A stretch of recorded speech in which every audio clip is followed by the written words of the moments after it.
Avión con deportados desde los Estados Unidos llegó hoy a la capital de Honduras. Es el segundo vuelo desde que comenzó la crisis de los niños en la frontera. Justamente vamos a hablar de niños y la crisis humanitaria que se está viviendo en este momento y que se agudiza en la frontera sur de Estados Unidos, donde continúan llegando miles de niños inmigrantes procedentes de Centroamérica. Se trata de decenas de miles de niños que están viajando solos desde países centroamericanos y tratan de cruzar la frontera entre México y los Estados Unidos. Las cifras son verdaderamente impresionantes. En el año 2011, un promedio de 6.500 niños cruzaron la frontera. La cifra se elevó a más de 24.000 el año pasado. En los últimos 8 meses, 47.000 niños han cruzado solos la frontera y se calcula que este año 2014 60.000 niños harán lo mismo y van a tratar de cruzar solos. Una niña de 5 años decía fue a un estrado sola en Estados Unidos después de haber pasado la frontera sola buscando a sus padres en Estados Unidos. La Comisión de Derechos Humanos de Honduras informó que pedirá a la ONU que ayude a los niños migrantes en la frontera de Estados Unidos. A través de un comunicado, la institución expresó que además de garantizarles su buena salud, Estados Unidos debería considerar su asilo o refugio en este país. Son seres humanos que vienen con sus corazones rotos, muchas veces con sus ilusiones rotas, y debemos de recibirlos con una sonrisa, con una mano amiga y sobre todo animándolos a que en Honduras podemos salir adelante.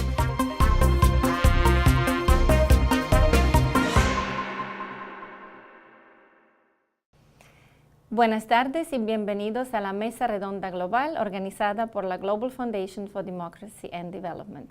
Esta tarde estamos conversando con el embajador Jorge Milla Reyes, el embajador de Honduras ante la Casa Blanca, Washington, Estados Unidos. Bienvenido, señor embajador. Muchas gracias, muy amable. Es un placer tenerlo hoy con nosotros y primero, como siempre hacemos, le vamos a introducir un poquito a nuestros televidentes para que conozcan de su vida y de su trayectoria. Adelante, gracias. El embajador de Honduras, Jorge Alberto Milla Reyes, se incorporó al Ministerio de Relaciones Exteriores y fue enviado a trabajar a varios puestos en el extranjero como oficial encargado de asuntos consulares en España, El Salvador, México y Nicaragua. De 2002 a 2009 se desempeñó como embajador en varios países, entre ellos Ecuador, Bolivia y Nicaragua. En 2010 fue enviado finalmente a Washington, D.C. para servir como ministro en Derechos Humanos en la Embajada de Honduras y representante de Honduras ante la Organización de los Estados Americanos, OEA, antes de ser nombrado subjefe de la misión y finalmente el embajador de Honduras ante los Estados Unidos. El embajador Jorge Alberto Milla Reyes es licenciado en Derecho y Ciencias Sociales y posee un diploma en Estudios Internacionales, así como un doctorado en Leyes. Ha escrito un libro titulado Costa Rica y Nicaragua, Historias de un arreglo de fronteras, traducido en inglés como History of the Borders. Desde que asumió la misión de su país, ha invertido gran parte de su tiempo protegiendo los intereses de los inmigrantes, tanto niños como adultos, que han venido a los Estados Unidos. Señor embajador, vamos a empezar a conversar con esa misma pregunta, el tema de la inmigración desde Honduras a los Estados Unidos. El tema de los niños migrantes ha estado muy en el tapete últimamente y yo creo que mucha gente ha conocido el hecho de que desde el octubre del año pasado han entrado aproximadamente 52,000 niños desde Honduras, Salvador y Guatemala, y de estos niños 18,244, según las estadísticas que tenemos ahora, provienen de Honduras. ¿Nos puede explicar un poquito cómo se explica este hecho últimamente que ha aumentado aparentemente casi 200% en los últimos 2 años? ¿A qué se debe este aumento y cómo esto afecta a su país, a los Estados Unidos y a las relaciones bilaterales? Bueno, vamos por partes. Es una pregunta muy amplia. Vamos. Muchas gracias. Sí. Muchas gracias por haberme invitado, por el interés de la Fundación en este tema y en el trabajo que hace nuestra embajada ante la Casa Blanca. La pregunta suya, la exposición más bien, que toca varios temas, o un tema con varias aristas, con varias vertientes, no tiene una respuesta, sino varias. Mire, para empezar, el tema de la migración es un tema antiguo con los Estados Unidos, de Centroamérica con los Estados Unidos. Es un tema en el que venimos trabajando siempre con altos y bajos. Pero ocurre que en los últimos meses, como usted bien dice, hubo una explosión de migrantes que eran niños y que venían solos. Esto llamó la atención de manera especial de toda la sociedad, en Estados Unidos y en nuestros países, principalmente entre los países que estaban de donde salían los menores, que eran lo que llamamos el Triángulo Norte de Centroamérica: Honduras, El Salvador y Guatemala. Respuestas sobre por qué se dan esas, hay muchas. Como suelen decir los colegas, son multicausales. A pesar de que hay muchos componentes que son los mismos o muy parecidos entre los tres países, también hay algunos que son diferentes. Pero digamos que hay dos fundamentales. Uno es la violencia que ha vivido nuestra región en los últimos años debido a la lucha de nuestros países contra el crimen organizado, contra el narcotráfico, lo que ha generado cierta situación de inseguridad en las familias que prefieren que sus niños salgan del país para salvar que ellos se incorporen a alguna de estas asociaciones, alguna mara, asociaciones ilegales, naturalmente, sí, que tienen que ver con el crimen organizado. Grupos de violencia. O que tengan que entrar a un cartel para sobrevivir, porque si no los amenazan con matarlos. Y la otra, pues, es un tema estructural que viene a explicar todo el fenómeno de la migración hacia los Estados Unidos, que es la búsqueda de oportunidades. Sienten que no las encuentran en sus países de origen y por eso migran buscando mejores condiciones a otros lugares que las ofrezcan. En este caso, lo que está más a mano, los Estados Unidos. Entonces, en este sentido, ¿qué se está haciendo en su país, en Honduras, para disminuir este flujo de niños que de alguna manera, aunque ellos salen corriendo de un riesgo, de la violencia, de peligro, también se exponen a veces hasta un mayor riesgo y una mayor posibilidad de violencia al atravesar grandes territorios solos, sin acompañar, exponiéndose a todo tipo de influencias? ¿Qué está haciendo Honduras en este sentido? Esa es una pregunta obligada, una buena pregunta interesante. Ocurre lo siguiente: ningún país tiene el menor interés en que se le vaya a su población. Ninguna administración, ningún gobierno, sobre todo los niños, que son lo que aseguran la existencia del país. Así como una persona quiere perpetuar su apellido, es natural que un país no pueda estar interesado de ninguna manera en que su población migre. Cuando ocurrieron los hechos que fueron fundamentalmente en junio de este año, cuando esos números incrementaron, como dice usted, en un 200%, y nos vimos obligados a tomar medidas rápidas y que tenían que ser efectivas, y también en muchos campos. No era posible que los niños salieran sin ayuda de las autoridades que tenían que ver, que estaban obligadas a impedir su salida. Entonces, después de una investigación rápida, nos enteramos de que en efecto había complicidades entre autoridades migratorias y entre la Policía de Fronteras y los coyotes, los llamados coyotes, que son los que se encargan de trasladar a ilegales a los Estados Unidos. Ahí se empezó a hacer un trabajo. Entonces existía toda una red que estaba involucrada de los dos lados, de varios lados. Sí, de varios lados. Una red internacional. Una red internacional. Entonces, se tomaron medidas rápidas. Honduras lo hizo, creemos nosotros, con una gran eficiencia y rapidez.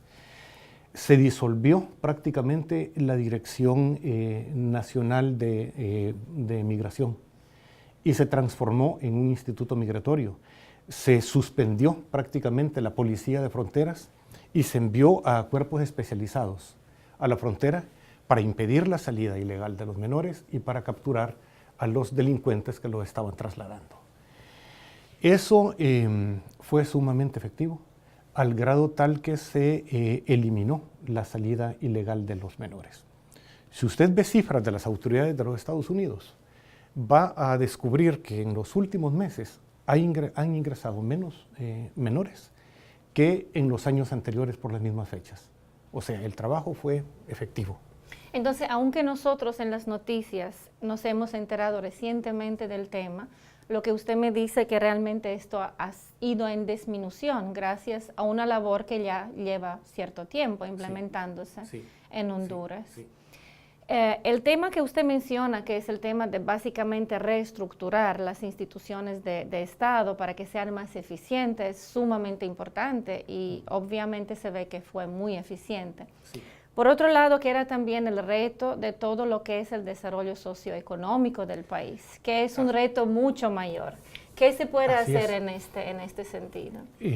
Muy bien planteado, porque estas medidas que se han tomado, con todo lo eficaces que han sido, tienen una duración limitada. Si no resolvemos las raíces del problema, lo que hablamos, la situación de inseguridad, que hace que una madre le diga a su hijo, hijo, te van a matar aquí, te tienes que ir. Mejor mira, te vas. Tú buscas la forma de hacerlo. Eso se va, si no resolvemos las raíces del problema, eso se va a volver a presentar. O si no le estamos ofreciendo mejores condiciones de vida a nuestra población, ellos van a salir a buscarlas de una u otra manera al exterior. Entonces ahí es donde estamos trabajando duro. Y estamos trabajando los tres países juntos, Guatemala, El Salvador y Honduras, con los Estados Unidos, con la participación de otros países que nos están ayudando, México, por ejemplo, Colombia. Y si nosotros conseguimos darle una respuesta eficiente,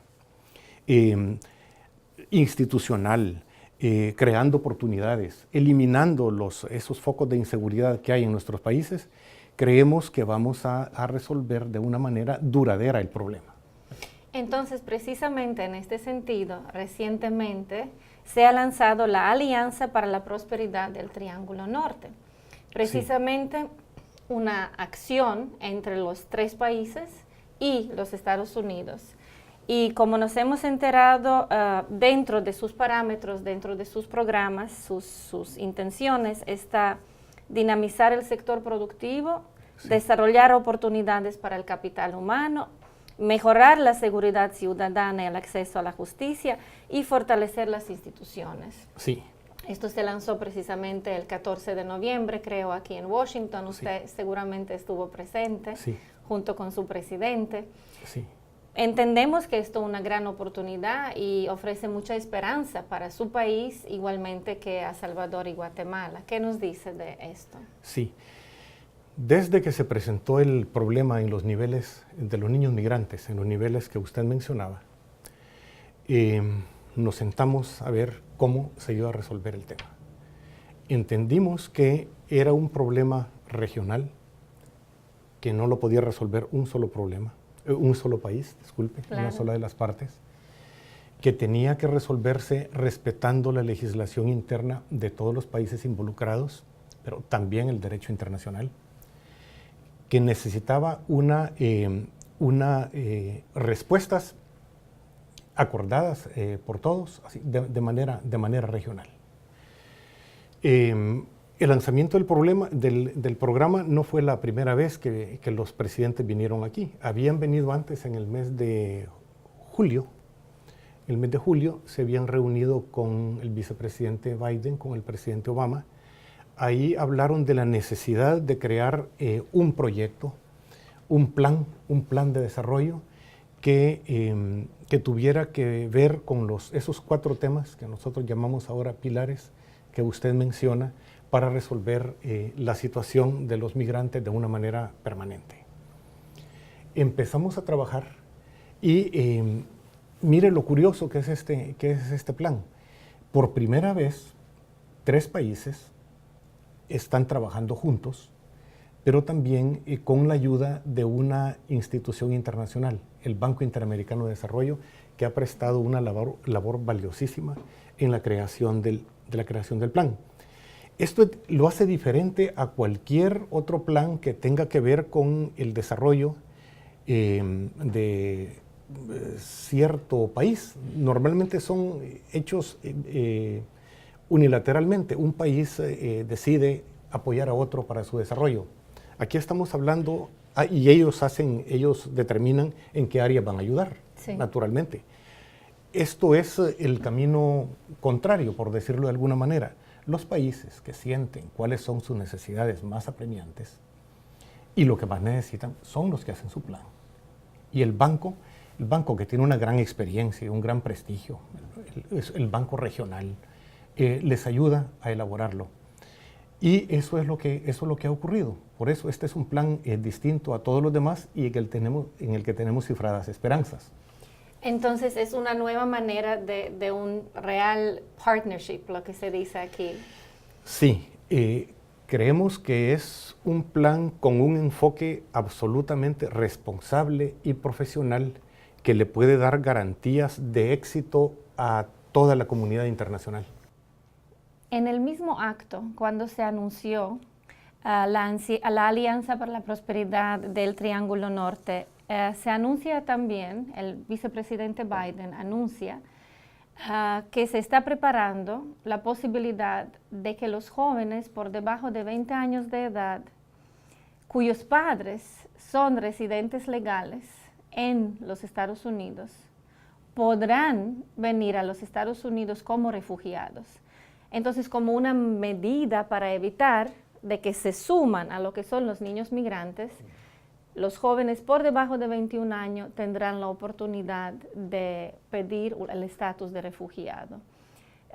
Esto realmente lo confirma, entiendo, el presidente Obama cuando pronuncia su nueva acción ejecutiva acerca del tema migratorio. ¿Nos puede comentar y hablar sobre esto un poquito? Sí, bien dicho, un poquito porque no es mucho lo que se sabe sobre esta medida. Ya es de las cosas que está intentando los Estados Unidos. Como ve, estamos trabajando juntos. Nosotros hacemos nuestra parte, Estados Unidos hace la propia. Estamos trabajando pues para mitigar el tema de estos niños migrando, corriendo tantos riesgos en un camino difícil. Ellos ya habían hablado de proveer la posibilidad de que los menores pudieran solicitar refugio para viajar legalmente a los Estados Unidos a reunirse con su familia. Aquí hay que aclarar algo. Cuando estamos hablando de refugio, es una figura jurídica que normalmente se ha entendido como la protección que buscan los ciudadanos que reciben persecución casi siempre de instituciones de su país. Esto es otra cosa, no tiene nada que ver. Están buscando refugio por amenazas a su seguridad procedentes no de los estados, sino de organizaciones criminales. Quería aclarar eso. No sabemos todavía cómo van a ser las medidas, ni la propuesta concreta de los Estados Unidos. Solo sabemos de la idea general, como usted ha dicho. Esperemos que se implemente pronto y que sea exitosa. Y ahora que estamos hablando de migración, estamos inmersos en el tema y nos damos cuenta que usted es un gran experto. Aprovecho para hacer una pregunta que yo creo que mucha gente de la calle se pregunta, y esta es la oportunidad de que le respondamos. Los niños migrantes que aparecen en los Estados Unidos, ¿por qué no se deportan simplemente y terminado el tema? Porque no se puede. Bueno, porque no se puede legalmente. ¿Se acuerda cuando hablamos al principio de que habíamos quedado en que este era un tema regional que se tenía que resolver de una manera negociada entre todos, con normas regionales, respetando la legislación interna de todos los países y el derecho internacional? Mire, cuando empezábamos a hablar con las ONGs que se encargan de esto, con las instituciones, con fundaciones que tienen que ver con los migrantes, nos dimos cuenta de que era una de las primeras inquietudes que afloraban. No hay deportaciones generalizadas legales. Ningún país civilizado lo hace. De ilegales podemos hablar muchas a lo largo de la historia. Europa Central, ahí por los años 30 y 40, Hay otros países, no vamos a hablar de eso. Deportaciones masivas, ilegales, hay muchas. Legales no hay. No hay. El derecho internacional protege a la migración, protege a los menores. Fue una de las primeras cosas que hablamos, que de ninguna manera se podía permitir la violación de derechos humanos de migrantes, mucho menos si eran niños. Luego había un contrasentido cuando se hablaba de niños ilegales. Un niño no es ilegal, un niño es sujeto de todos los derechos y no tiene obligaciones, es menor. Sí. Es una situación, mire, tan especial que a nosotros los hondureños, nos llevó a convocar a una conferencia internacional en Tegucigalpa en el mes de julio, cuando estaba esto en plena efervescencia, con invitados de distintos países para tratar el tema. Entonces, de alguna manera, esto es la primera vez que un tema de esta índole internacional, transnacional, se está resolviendo entre diferentes países trabajando juntos. Sí, es una nueva experiencia, digamos, en relaciones internacionales. Para todos. Para todos. Para todos. Una manera de resolver un tema tan doloroso de una manera civilizada, acordada y respetando los derechos humanos. Y antes de terminar, quiero preguntarle también sobre otro tema que todavía sigue dentro del área de migración entre Honduras y los Estados Unidos. Y es el tema de las personas que han sido acogidas aquí en los Estados Unidos después del huracán Mitch en 1998. Recientemente, el ministro de Seguridad Interna, Jay Johnson, el 16 de octubre, anunció que se va a renovar por 12ª vez el estatus de protección temporal para estas personas que vinieron de Honduras después de huracán Mitch. Coméntenos un poco sobre esto. Sí, el huracán Mitch fue una auténtica tragedia en Honduras, con la infraestructura del país destruida, con más de 11,000 muertos en una semana, y con 20,000 desaparecidos. Fue una catástrofe auténtica. Afectó también, aunque en menor medida, a otros países, Nicaragua, después de Honduras, pero con mucha diferencia. Estados Unidos generosamente, como suele hacer en esa ocasión, otorgó este estatus de protección temporal a las personas que habían tenido que emigrar a los Estados Unidos en ese momento, buscando mejores condiciones de vida, que el país definitivamente no podía ofrecer. Tal era la situación calamitosa en la que había quedado después del huracán. Este programa se ha ido renovando año con año porque era por tiempo limitado. Ha pasado el tiempo. Una vez más, la administración de Estados Unidos, respondiendo a una solicitud formal que nosotros le hicimos, renovó el programa por 18 meses. Esto concede a nuestros ciudadanos, a los beneficiarios de ese plan, 18 meses de estadía en los Estados Unidos, legalmente, trabajando honrada y esforzadamente en Estados Unidos, haciendo sus pagos de impuestos correspondientes.